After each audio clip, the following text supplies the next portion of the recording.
அன்புக்கினிய தமிழ் நெஞ்சங்களே, இன்று காலை நமது மத்திய அரசு, மத்தியில் ஆளும் பாஜக அரசு நாட்டு மக்களுக்கு ஒரு செய்தி சொல்லியிருக்கு. என்னன்னு கேட்டிங்கனாக்கா, மத்திய அரசு சார்பில் டீசல் பெட்ரோலுக்கான கலால் வரியை தலா 10 ரூபாய் விலை குறைத்திருக்கு. உலகம் முழுக்க உலக நாடுகளில் இந்த ஈரான், இஸ்ரேல், அமெரிக்கா போரால் டீசல் பெட்ரோல் தட்டுப்பாடு இருக்குது. நிறைய நாடுகள், ஜப்பான் உட்பட பல நாடுகளில் டீசல் பெட்ரோலுடைய விலை ஏறி இருக்குது. டீசல் பெட்ரோல் விலை ஏறி இருக்குது. ஒரு சில நாடுகளில் பொது முடக்கத்துக்கு அவங்க அறக்கோல் விட்டுருக்காங்க. இதெல்லாம் நடந்துகிட்டு இருக்குது இந்த நாட்டில்.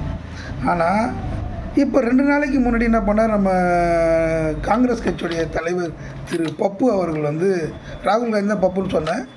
அவர் என்ன சொன்னார், இந்த தேர்தலெலாம் வருதுனால தேர்தல் முடிஞ்சதுக்கப்புறம் டீசல் பெட்ரோலுடைய விலையை உயர்த்திடுவாங்க அப்படின்னார். அப்படியே நம்ம தமிழ்நாட்டுடைய முதல்வர் ஒருத்தர் இருக்கார் இல்லையா, திரு திராவிட மாடலுடைய முதல்வர், அவர் திடீர்னு தூக்க காலத்துலேருந்து வந்த மாதிரி இதெல்லாம் பார்க்க வேண்டியது யாருடைய கடமை, மத்திய அரசுடைய கடமையா, மாநில அரசு கடமையா, மக்கள் கடமையா, அப்படி இப்படின்னு ஏதோ ஒன்று கையாமையான்னு சொல்லிட்டு போயிட்டார். என்ன நடக்குது இந்த நாட்டில் ஒன்றும் தெரியல.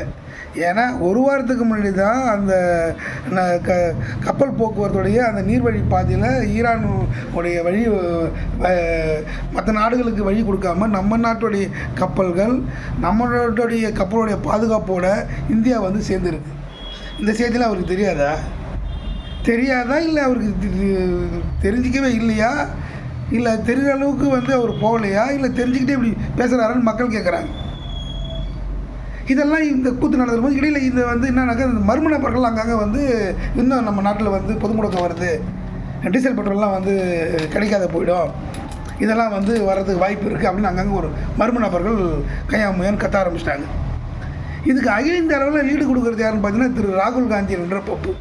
தமிழ்நாட்டில் நம்ம முதல்வர் கொடுப்பார் லீடு. இது கொடுத்த உடனே இவங்க அங்கங்கே அவங்க பெய்டு பர்சன் மாதிரி அங்கங்கே கத்திங்க கிடப்பாங்க.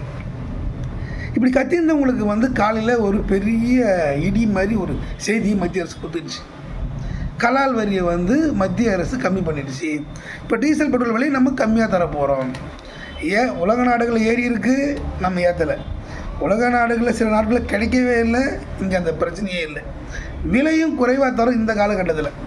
இப்போ அந்த நீர்வழி பாதை மட்டும் பிரச்சனை கிடையாது. இப்போ நமக்கு அந்த அந்த வளைகுடா நாடுகளில் அந்த கச்சா எண்ணெயோடைய உற்பத்திலையும் பிரச்சனை இருக்குது. ஏன்னா அந்த இடத்துல இவங்க ஈரான் குண்டு போட்டிருக்கு. சில நாட்கள், அந்த வளைகுடா நாட்கள் நாங்கள் உற்பத்தி நாங்கள் கொஞ்சம் கம்மி பண்ணிக்கிறோம் அப்படின்ற இதையும் சொல்லியிருக்காங்க. இந்த மாதிரியான சூழ்நிலையில் நம்மக்கிட்ட எவ்வளவு கொள்ளளவு வச்சுருந்துருப்போம்.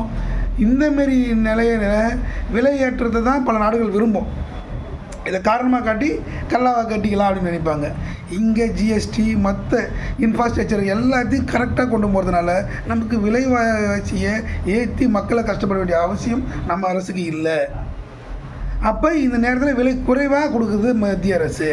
இதாச்சா ஒரு சில தற்கொலைத்தனமான தலைவர்கள் என்ன சொல்கிறது, இந்தியாவுடைய வெளியுறவு கொள்கை சரியில்லை அப்படின்னு சொல்கிறது. பக்கத்து ஊரில் என்ன நடக்குதுன்னு இந்த பரதேசிகளுக்கு தெரியாது. வெளியுறவு கொள்கை வரைக்கும் போயிடுவாங்க. ஆனால் இன்றைக்கி இஸ்ரேலுடைய ரீபப்ளிக் ஓவர்சீஸ் இஸ்ரேலுடைய தலைவர் திரு மார்க் செல் என்ன சொல்லியிருக்காருனாக்கா, உலகத்திலேயே நம்ம வெளியுறவு கொள்கையை இந்தியா கையாளுற மாதிரி தான் நம்ம கையாளணும், அவங்களுக்கு தான் தெரியுது. அந்த ஈரான் வழியாக கப்பல் வந்ததை குறிப்பிட்டு காட்டி பணம் கொடுத்து தான் வந்தாங்கன்னு பேசின பேச்சு இல்லைன்னு நம்ம மறுத்துருக்கோம். அதுக்கான ஆதாரத்தை கொடுத்துருக்கோம். இதெல்லாம் காட்டி தான் வெளியுறவு கொள்கையில் இந்தியாவுடைய வெளியுறவு கொள்கை தான் சிறப்பாக இருக்குதுன்னு யார் சொன்னது, இஸ்ரேலுடைய மார்க் செல் சொல்கிறேன். நல்லா கேட்டு நான் சொன்னதை நம்ம கொஞ்சம் யோசனை பண்ணி பாருங்களேன். ரஷ்யாவுக்கும் உக்ரைனுக்கும் சண்டை. ரஷ்யாவுடைய அதிபர் புடினுக்கும் நம்ம பிரதமருக்கும் எந்த அளவு நெருக்கன்னு நம்ம உலக அறிஞ்ச விஷயம்தான். ஆனால் உக்ரைனுக்கு அந்த நேரத்தில் மருத்துவ உதவிகள் நம்ம நாட்டிலேருந்து போகும், ஃப்ளைட்டில் அனுப்புவாங்க, அத்தியாவசிய பொருட்கள் அனுப்புவாங்க. அப்போ உக்ரைனுக்கும் நம்ம நெருக்கமான நாடாக தான் நம்ம வச்சுருக்கோம். ஆனால் நட்பு நாடாக ரஷ்யா வச்சுருக்கோம். அப்படியே இங்கே வாங்கலாம். இஸ்ரேல் பிரதமருக்கும் நம்ம பிரதமருக்கும் நட்பு இதுவும் உலக அறிஞ்சது தான். அந்த போர் நடக்கும்போது அவர் வந்து கொல்லப்பட்டார் செய்தி வந்து ஒரு 2 நாள் அவர் வராத மாதிரி இருந்தது. வெளியே வந்தோடனே முதல் செய்தி மை ஃப்ரெண்ட் நரேந்திர மோடி நன்றின்னு சொல்லிட்டு தான் வந்தார், தேங்க்ஸ் சொல்லிட்டு வந்தார். அப்போ எந்த அளவுக்கு நட்பு இருக்குது பாருங்கள். அவருக்கும் நமக்கான நட்பு இருக்குது, அவங்களுக்கும் ஈரானுக்கு தான் சண்டை. ஆனால் ஈரான் நம்ம கப்பலை அனுப்புது. எப்படி? இதாண்டா வெளியுறவு கொள்கை, இதாண்டா வெளியுறவு கொள்கை. தெரியுங்களா? தற்கூறிங்களா? எதையாவது ஒன்று சொல்லி கிடக்கிறீங்க. உங்களுக்கு என்ன மண்டையில் மசாலா இருக்காதா? எப்படி வந்தது? இன்றைக்கி அமெரிக்க ஜனாதிபதி என்ன சொல்லியிருக்காரு? என்னுடைய நண்பர் வந்து மறுபடியும் வந்து திரு நரேந்திர மோடி சொல்லியிருக்காருல்ல. இதெல்லாம் புரிஞ்சுக்கங்க. வெளியுறவு கொள்கையை இந்தியா கையாளுற மாதிரி வேறு யாராலையும் கையாள தெரியாது. இது எல்லாத்தையும் தாண்டி உங்களுக்கு இன்னொன்று சொல்கிறது என்னன்னாக்கா, நாடு பாதுகாப்பான தலைவன் கையில் இருக்குது. அதனால் இந்த மர்ம நபர்கள், இந்த அரகுர அரசியல்வாதிக்கு பேச்சு நம்ம கேட்க வேண்டிய அவசியம் இல்லை. தட்டுப்பாடும் இருக்காது. இந்த தலைவலிக்கு சொல்கிறதுக்கெல்லாம் நம்ம வந்து செவி சாய்க்க தேவையில்லை. நன்றி.